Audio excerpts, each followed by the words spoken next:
जब मैंने बड़े बेटे की शादी अपने पति के दोस्त के बेटे से करवाई तो शादी की रात ही डिवोर्स तक का नौबत आ गई। मैंने गुस्से में आकर अपने बड़े बेटे को घर से निकाल दिया और दूसरे बेटे से उसकी शादी करवा दी। लेकिन दूसरे बेटे ने भी शादी के रात ही उसने उसे डिवोर्स दे दिया था। मैंने इस राज को मालूम करने के लिए तीसरे बेटे की ज़बरदस्ती शादी करवाई और दूल्हे की जगह खुद कमरे में चली गई। मैंने जो देखा, सर पर आसमान टूट पड़ा था। जब मेरा तीसरा बेटा कमरे में आया तो देखकर मैं हैरान हो गया, क्योंकि वहाँ तो मेरा नाम प्रिया है, मैं हरियाणा में रहती हूँ और अपने पिता का इकलौती बेटी हूँ। मेरी शादी एक बहुत अच्छे घराने में हुई थी। ससुराल वाले सब बहुत अच्छे थे। मेरी आदत है कि रोज़ सुबह पार्क में वॉक पर निकल जाती थी। मेरी सास भी मेरे साथ ही होती थी, मगर कुछ समय बाद ही वह अपना रास्ता बदलकर कहीं चली जाती थी और कुछ समय बिताने के बाद खुद ही वापस आ जाती थी और मैं देखती वो अक्सर खोई रहती थी। घर में भी चुपचाप रहती थी। मुझे लगता था कि मेरी सास अंदर से बहुत दुखित है। मैं बहुत कोशिश करती कि वह मुझे अपने दिल का दर्द और हाल मेरे साथ शेयर करें, मगर ऐसा नहीं करती थी। एक दिन मैं दोपहर को शहर जा रही थी तो मैं जेल के बाहर देखा। वह सड़क की दूसरी तरफ थी, इसलिए जब तक मैं वहां पहुंची वह जेल के अंदर जा चुकी थी। मैंने वहां गेट पर खड़े आदमी से पूछा तो बताने लगा वह अक्सर यहां आती रहती हैं। मैं वहां बाहर ही रुक गई।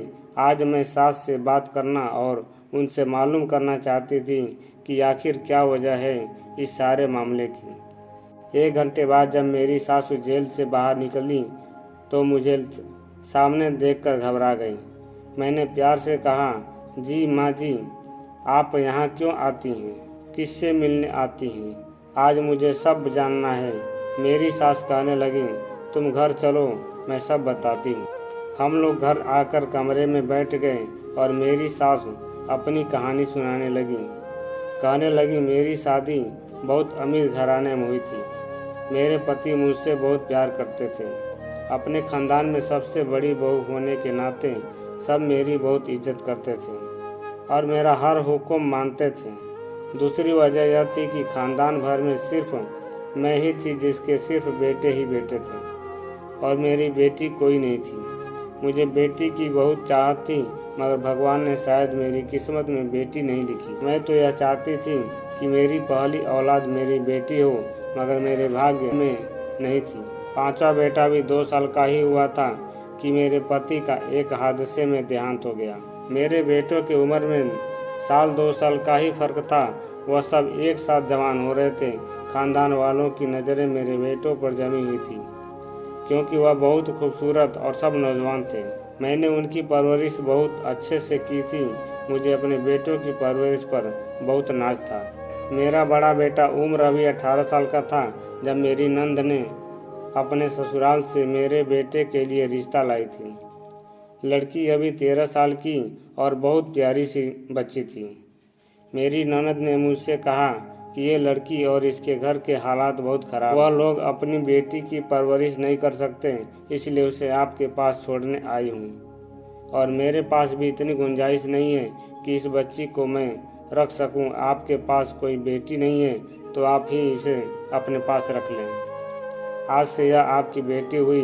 आपको बेटी की इच्छा थी ना, अब आप इसे अपनी बेटी बना लें। संजू मुझे पहले से ही बहुत अच्छी लगती थी। मेरी कोई बेटी तो नहीं थी, पर मैं इसको प्यार करके अपनी हसरत पूरी कर लेती। अब वह मेरी बेटी बनकर हमारे घर तो आ गई थी। वह मुझे आंटी माँ बुलाती थी और मेरे आगे पीछे घूमती रहती थी। मेरे सारे काम अपने हाथों से भाग भाग कर करती थी। मुझे संजू से बहुत मोहब्बत हो गई थी। जब अचानक 6 महीना बाद उसका बाप उसे लेने आ गया और कहा, मेरी बेटी मुझे वापस कर दो, मगर पास ही रखना है तो उसके नाम कुछ प्रॉपर्टी कर दो ताकि उसका भविष्य सुरक्षित रहे। संजू से मुझे बहुत प्यार हो गया था। मुझे उसकी जुदाई बर्दाश्त नहीं हो सकती थी, इसलिए अपना एक प्लाट उसके नाम कर दिया ताकि उसके बाप को तसल्ली हो जाए। उसका बाप चला गया। जब तक उससे मिलने आया करते थे और कभी कभार वह भी उनसे मिलने चली जाती थी। मैंने उसके माता पिता की आर्थिक स्थिति खराब होने की वजह से उनके लिए थोड़े बहुत पैसे भिजवा दिया करती थी। मेरे बेटे भी उसको बहुत प्यार करते थे। उसके माँ बाप कहने लगे, अब संजू शादी लायक हो गई है और आप इतना प्यार करती हैं, उसे हमेशा के लिए अपने घर में क्यों नहीं रख लेती। क्या मैं समझी नहीं, मैंने कहा।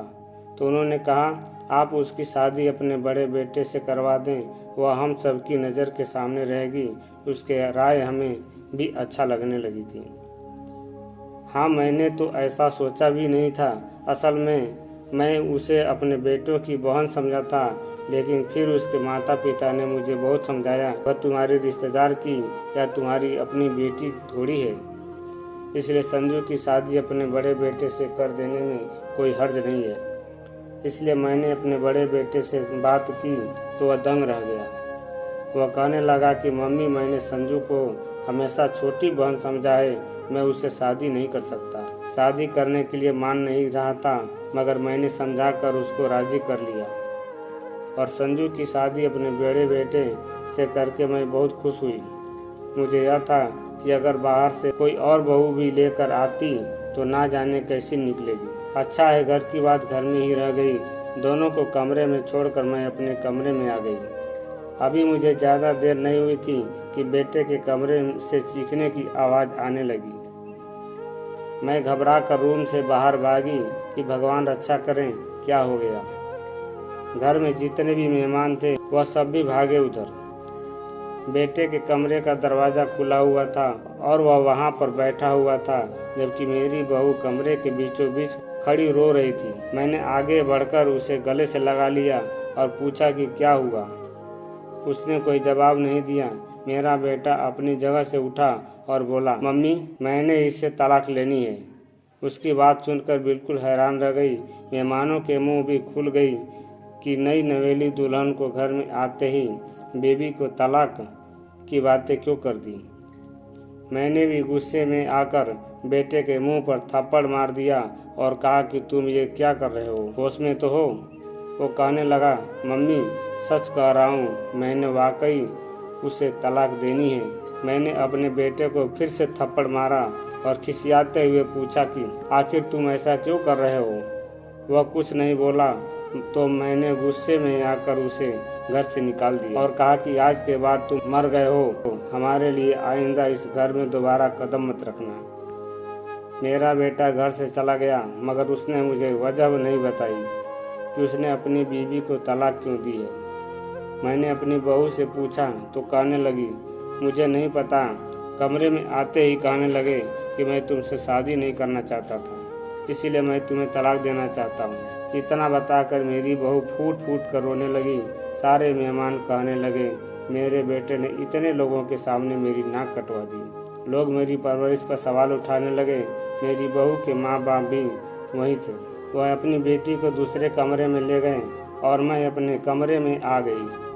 मुझे यकीन नहीं आ रहा था कि मेरा इतना काबिल और अच्छा बेटा ऐसा भी कर सकता है, मुझे इतना शर्मिंदा भी करेगा और अपनी बीवी को इस तरह तलाक की बातें करेगा। मुझे वजह जानने की बड़ी जिज्ञासा हो रही थी कि कोई तो वजह होगा। अगले दिन मेरी समधन और समधी ने बहुत हंगामा किया और कहने लगे कि अब हमारी बेटी का भविष्य खराब हो गया है, कोई तलाकशुदा लड़की से शादी क्यों करेगा। आपके बेटे ने मेरी बेटी की ज़िंदगी खराब कर दी। मेरे पास तो कोई दौलत या जायदाद भी नहीं है कि कोई उसे दौलत के लालच में शादी कर ले। मैं बहुत शर्मिंदगी महसूस कर रही थी कि मेरे बेटे की वजह से आज मुझे यह दिन भी देखना पड़ा। मैंने सोचा तो मुझे लगा कि मेरा समधी सही कह रहा था। मैंने बड़े बेटे को घर और अपनी ज़िंदगी दोनों से ही निकाल दिया था, इसलिए मैंने उसके हिस्से की सारी जायदाद बहू के नाम कर दी। मेरी बहू मुझसे बहुत मोहब्बत करती थी। मेरी बहू भी कहने लगी कि आप मेरी माँ बाप सब हो, मैं आपको छोड़कर कहीं नहीं जाऊंगी। मेरे बेटे ने मेरी बहू को तलाक दे दिया, लेकिन उसके बाद अक्सर मेरी बहू घर से बाहर वॉक करने के लिए एक नज़दीक पार्क में चली जाती थी। मैं भी जाने देना चाहती थी कि बेचारी का दिल लगा रहे। संजू मुझे दिखाने के लिए खुश रहा करती थी, मगर मैं जानती थी कि खुश नहीं है। कभी कभी मुझे उसकी हरकतें अच्छी भी लगती थी, मगर मैं यह सोचकर इग्नोर कर देती थी कि शायद यह सदमे की वजह से ऐसी हो गई है। वह सारा दिन फोन पर बातें करती रहती, कहती मम्मी से बात कर रही हूँ, कभी बहुत परेशान होकर सोने लग जाती। इन्हीं दिनों मेरे सबसे छोटे बेटे का एक्सीडेंट हो गया था और छोटा बेटा इस दुनिया को हमेशा के लिए छोड़ चला गया। मेरी तो मानो जैसे कमर ही टूट गई। एक बेटा पता नहीं कहाँ इधर उधर भटक रहा है और दूसरा भी मुझे छोड़कर चला गया था। मेरी बहू ने मेरा बहुत साथ दिया था और उसकी वजह से हम दोनों सास बहू का दिल लगा रहता था। कुछ दिनों बाद मेरे समधन और समधी आए और कहने लगे कि अपने दूसरे बेटे की संजू से शादी कर दो क्योंकि तुम्हें उसकी ज़रूरत है। उसकी बात सुनकर मैं राजी हो गई और दूसरे बेटे को बुलाकर कहा, मैं तुम्हारी शादी संजू से कर रही हूँ। वह संजू से पूर्व का ही था, लेकिन फिर भी वह हिचक रहा था। भैया उसे पता नहीं क्यों तलाक दी है, मैं कैसे उसे शादी कर लूँ। मैंने बेटे को अपनी कसम देकर राजी किया कि मेरा मरा हुआ मुँह देखेगा अगर तुम संजू से शादी नहीं की तो। वह राजी हो गया और संजू से शादी कर ली। मेरी बहू बेचारी, उसने तो मुझे साफ कह दिया कि आप मेरी माँ हैं, किसी गरीब से भी शादी करोगी तो कर लूँगी। उन दोनों की शादी करवा कर मैं बहुत संतोषजनक हो गई। उसके बाद सब ठीक हो जाएगा, लेकिन दिल में कहीं बेचैनी भी लगी हुई थी। मैं सब ठीक होने की प्रार्थना कर रही थी और अपने कमरे में आ गई। कुछ ही देर गुजरा था कि फिर से वही जिसका डर था, बेटे के कमरे से चीखने की आवाज आ रही थी। फिर से वही हुआ जिसका डर था, बेटे के कमरे से चीखने की आवाज आ रही थी। मैंने अपने आप को संभालते हुए भाग कर गई तो वही दूर से देखा। मैं एक बार पहले भी देख चुकी थी। मेरे उस बेटे ने भी मेरी बहू को शादी की पहली रात तलाक देने की बात कही थी। मैंने वजह पूछी तो कहने लगा कोई वजह नहीं है और खुद भी घर छोड़कर चला गया। यह मामला मेरी समझने से बाहर था। आखिर ऐसा क्या वजह थी कि मेरी बहू को एक बार फिर तलाक हो गई। उस बेचारी का तो घूंघट भी नहीं उठाया गया। एक बार फिर हमारी बहुत बेइज्जती हुई। लोग कहने लगे कि उनके घर की नज़र लग गए हैं। अच्छे खासे माँ के आज्ञाकारी लड़के उस तरह बागी होकर घर छोड़कर चले जाएंगे। इस बार मुझे थोड़ा शक होने लगा था कि कोई तो ऐसी वजह होगी ना कि मेरे दूसरे बेटे ने भी उसे तलाक दे दी। आखिर क्या वजह थी? कसूर किसका था, बेटों का या मेरी बहू का? मैं बिल्कुल चकरा कर रह गई थी। इतनी सीधी बात हरगिज़ नहीं थी जितनी नजर आ रही थी। मैं पागल होने वाली हो गई। मेरे 2 बेटे घर छोड़ गए, एक मर गया और एक बिस्तर पर था। अब केवल तीसरे बेटे ही रह गया था। अजीब बात थी कि मेरी बहू ने इस बार भी अपने माँ बाप के साथ जाने से मना कर दिया, लेकिन मेरे साथ रहते हुए भी वह मेरे पास नहीं होती थी। हर वक्त कमरे में बंद रहती थी। मैं एक दिन बीमार हो गई तो अपने बेटे के साथ डॉक्टर के पास चली गई। वापस लौटने पर मैंने बेटे से कहा, भूख लग रही है, कुछ खा लेते हैं। हम दोनों एक रेस्टोरेंट में आ गए। अभी हम दरवाजे पर ही थे कि मैंने अपने बड़े बेटे को देखा। वह किसी लड़की के साथ बैठा हुआ था। उस लड़की की हमारी तरफ पीठ थी, इसलिए मैं उसको देख ना सकी। मैं चुपचाप बेटे को लेकर एक कोने में बैठ गई। इतनी दूर से मुझे उन दोनों की बातों की आवाज़ तो नहीं आ रही थी, मगर लग रहा था कि कोई परेशानी वाली बात जरूर है। तभी वह दोनों बहस कर रहे थे। थोड़ी देर बाद मेरा बेटा जिस लड़की के साथ वहाँ से बाहर निकला, उसे देखकर मैं शॉक्ड हो गई, क्योंकि वह तो मेरी बहू जैसी लग रही थी। क्योंकि उस लड़की ने अपना मुंह ढका हुआ था, इसलिए मैं उसे पहचान नहीं पाई। फिर मैंने सोचा, मेरी बहू यहाँ कैसे आ सकती है? भला उसकी तो तलाक हुई है, वहाँ क्यों आएगी? तब मैंने उसी वक्त घर पर कॉल की। नौकरानी को कहा कि देखो जरा संजू दीदी घर पर हैं। नौकरानी ने कुछ देर बाद बताया कि नहीं जी, वह तो घर पर नहीं है। मेरा शक फिर से अपनी बहू की तरफ बढ़ गया तो घर आकर मैंने अपनी बहू पर नज़र रखनी शुरू कर दी। उसकी कोई खास ऐसी बात मुझे नज़र नहीं आई, क्योंकि वह कभी कभी अकेली बाहर चली जाती थी। एक दिन मैं भी उसके पीछे पीछे छुप कर चल पड़ी। मुझे उस वक्त झटका लगा जब वह पार्क में मेरी दूसरे नंबर वाले बेटे से मिली। वह काफ़ी छुपकर उससे बात कर रही थी। वह वाकई में मेरे बेटे से मिल रही थी। मगर किस लिए और क्यों? उसने तो उसे तलाक दे दी थी ना। मैंने संजू से कई बार पूछने की कोशिश की थी कि मेरे बेटे ने तुम्हें तलाक क्यों दी, मगर वह कुछ बताती ही नहीं थी। आखिर मैंने राज जानने का फैसला कर लिया और एक दिन संजू से कहा कि मैं तुम्हारी तीसरी शादी अपने तीसरे बेटे से करवाना चाहती हूँ। क्या तुम राजी हो? मेरी बहू कहने लगी, आप मेरी माँ हैं, जो चाहे मेरी जिंदगी के साथ करें, मेरे ऊपर आपका हक है। मैं उसकी शादी सिर्फ इसलिए अपने तीसरे बेटे से करवाना चाह रही थी कि राज का पता चला सकूं कि आखिर ऐसा क्या होता है, या फिर वो मेरे बेटे से क्या कहती है कि उसे तलाक दे देते हैं। मैंने शादी तक कर दी।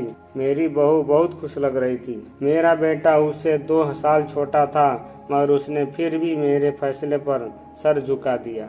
शादी वाली रात मैंने बेटे को कहा, मेरी तबीयत ठीक नहीं है, जाओ मेरे लिए दवा ला दो। वह कपड़े बदल कर चला गया। उसके जाने के बाद मैंने उसकी शेरवानी पहने और उसके जगह खुद उसके कमरे में चली गई और चेहरे पर सेहरा डाल दिया। मैं कमरे का दरवाजा खोलकर अंदर चली गई। देखा तो मेरी बहू बेड पर बैठी हुई थी। दुल्हन अपने दूल्हे को देखते हुए बेड से उठ गई और खुद ही आने लगी थी। मैं जानती हूँ तुम अब मेरे पति हो, मगर मैं इतना कहना चाहती हूँ कि मैंने तुम्हें हमेशा अपना छोटा भाई समझा है। मैं तुम्हें उस रूप में कबूल नहीं कर सकती।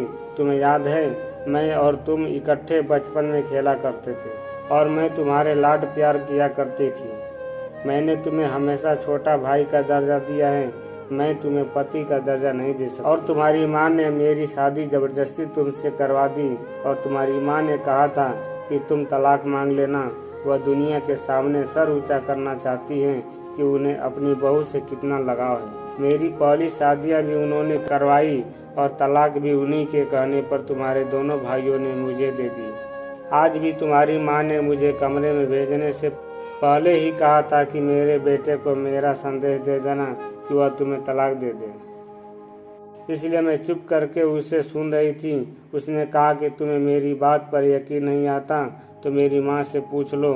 उसने अपनी माँ को फ़ोन किया तो थोड़ी देर बाद मेरी समधन भी कमरे में आ गई और कहने लगी, बेटा ठीक कह रही है, उसने हमेशा तुम्हें सगा भाई समझा है। उसने तो तुम्हारी माँ को बहुत मनाया और मना भी किया कि शादी ना करो, मगर वह ना मानी। मेरी बेटी तुम्हें पति के रूप में कबूल नहीं कर सकती और ये किसी और को पसंद करती है।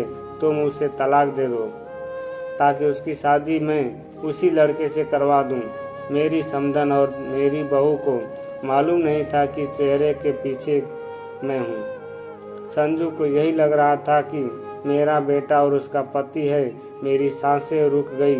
वह किस फर्राटे से झूठ बोल रही थी और मेरी समधन जी मिली हुई थी और वह भी झूठ बोल कर मेरे बेटे को तलाक दिलाती रहती थी। मेरी बहू जैसे मैंने उसे अपनी बेटी से बढ़कर चाहती थी और इसमें मेरी समधन भी मिली हुई थी। ये सब देखकर मेरी तो जान ही निकल गई।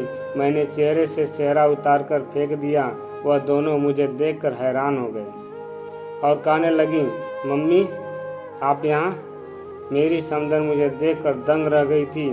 उसको उम्मीद नहीं थी कि दूल्हे के रूप में मैं उनके सामने खड़ी होगी। मैंने आगे बढ़कर उसके मुंह पर थप्पड़ मार दिया और चिल्लाकर कहा, खबरदार मुझे मम्मी कहा तो तुम इतनी घटिया निकलोगी कि मुझे यकीन नहीं रहा मेरे बेटे के खिलाफ मुझे भड़काती हो। मुझे तुम्हारी वजह से मैंने अपने बेटे को घर से निकाल दिया था। मेरी समधन आगे बढ़ी कि समधन जी मेरी बात सुनो, मगर मैंने उसे भी धक्का देकर पीछे कर दिया। संजू परेशान हो गई कि मुझे सब पता चल गया। उसने जल्दी से मेरे मुंह पर हाथ रखा और मुझे कुर्सी पर आंखों ही आंखों में माँ से इशारा में कोई बात की और फौरन ही मेरे हाथ पांव एक दुपट्टे से बांध दिए और मेरे मुंह में भी कपड़ा ठूस दिया। कहने लगी, सारी सासू माँ, जानकर आपको यह सब पता चल गया है तो मुझे आपके साथ यह सब करना पड़ रहा है। अब आप यहाँ ही कैद रहेंगी। मैंने चिल्लाना चाहा मगर मेरी आवाज़ मेरे मुंह से ही अटक गई। वह आखिर ऐसा क्यों कर रही थी? अचानक दरवाजे पर किसी के आने की आहट हुई। मेरी एक रिश्तेदार औरत थी। उनकी आवाज़ आई, संजू सब ठीक है ना? कमरे से आवाज़ आ रही थी। संजू दरवाज़ा खोलने की बजाय वहीं से कह दिया, हाँ जी सब ठीक है, आप जाकर आराम करें। उसने कुर्सी समेत तो मुझे बाथरूम में बंद कर दिया। थोड़ी देर बाद मेरे बेटे की आवाज़ मुझे सुनाई दी। वह मुझे पूछ रहा था कि मम्मी कहाँ हैं, और संजू उसे कह रही थी कि वह अपने कमरे में होंगी। मेरा बेटा यकीनन मुझे ढूंढता रहा। मैं अंदर तड़प रही थी। मेरे साथ ऐसा भी होगा मैंने कभी ख्वाब में भी नहीं सोचा था। कुछ देर बाद मुझे दोबारा बाहर से आवाज़ें आने लगी। मेरा बेटा मुझे ढूंढने बाहर चला गया था।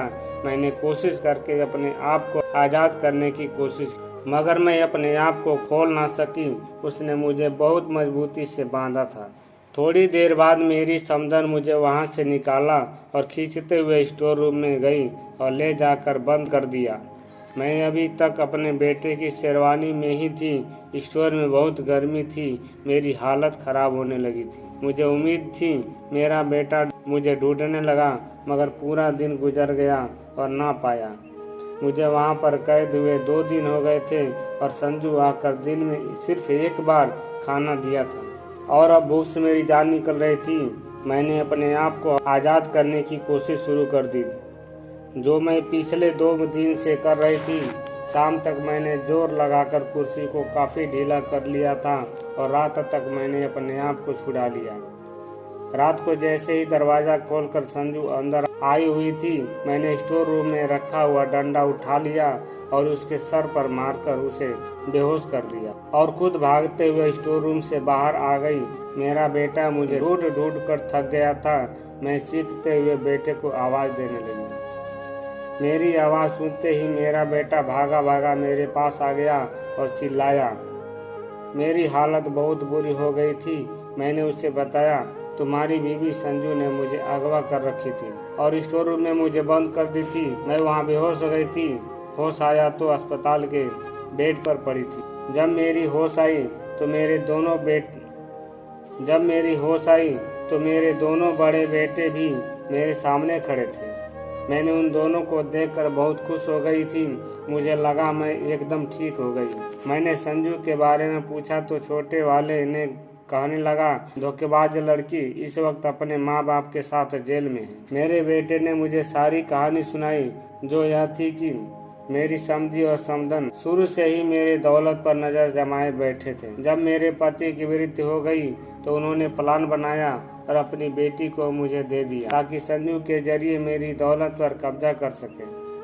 संजू ने मेरे बड़े बेटे से शादी की तो शादी की रात उसे भी यही कह रही थी कि मैं तुम्हें हमेशा अपना बड़ा भाई समझती हूँ। मैं तुम्हारे साथ रिश्ता नहीं निभा सकती। मैं किसी और को पसंद करती हूँ। मुझे तलाक दे दो। उसका मकसद था कि एक एक करके मेरे बेटे को घर से निकलवा दें ताकि मेरी दौलत की अकेली मालकिन बन जाए। उसका प्लान कामयाब हुआ और मैंने बेटे को घर से निकाल दिया। उसने मेरे दूसरे बेटे को भी यूं ही कहकर तलाक ली थी और घर से निकलवा दिया। बाद में वो सच्ची होने की खातिर उससे मिलती रही और उनको कहते कि तुम्हारी माँ ने तुमको घर और जिंदगी दोनों से निकाल दिया है, तुम लोग भी उससे अपना रिश्ता तोड़ लो और कभी घर वापस ना आना। यहाँ तक कि फिर भी वह बर्बाद था, मगर उन लोगों ने दौलत के लालची ने मेरे छोटे बेटे का जानबूझकर एक्सीडेंट करवाया कि वह दोनों मर जाएं। या तो भगवान की कृपा की एक की जिंदगी बच गई। उन तीनों ने मिलकर मेरे हंसते खेलते परिवार को उजाड़ डाला था। संजू को मेरी बेटी बेटी कहते जुबान नहीं थक रही थी और वह इस तरह निकली कि मेरे घर को ही खा गई और उसे उसके माँ बाप ने सिखाया। आज जेल में है। मैं कभी कभी जेल में मिलने जाती हूँ। आखिर मैंने उसे पाला था। उसे देखने का दिल करता है तो चली जाती हूँ। मुझसे माफ़ी मांगती है। उसे माफ़ नहीं कर सकते क्योंकि उसने मेरे बड़े बेटे को मुझसे छीन लिया, जो किसी सूरत वापस नहीं आ सकता था। इतना सब बात कर मेरी सास कहने लगी, मैंने अपने तीनों बेटों की दोबारा शादियाँ कर दी। बड़े बेटे का तुमसे कर दी। आज मेरे बेटे अपने अपने घर में बहुत खुश हैं। मैं सुबह तुम्हारे साथ वॉक पर जाती हूँ तो वहाँ से रास्ता बदलकर अपने बेटे की आत्मा की शांति के लिए 1 घंटा प्रेयर करती हूँ। मेरे दिल को बहुत सुकून मिलता है। तो दोस्तों, आपको कहानी कैसी लगी कमेंट करके ज़रूर बताना। कहानी अगर अच्छी लगी हो तो लाइक कर देना, सब्सक्राइब कर देना और पूरा वीडियो देखने के लिए आपको बहुत बहुत धन्यवाद। आपका दिन शुभ हो।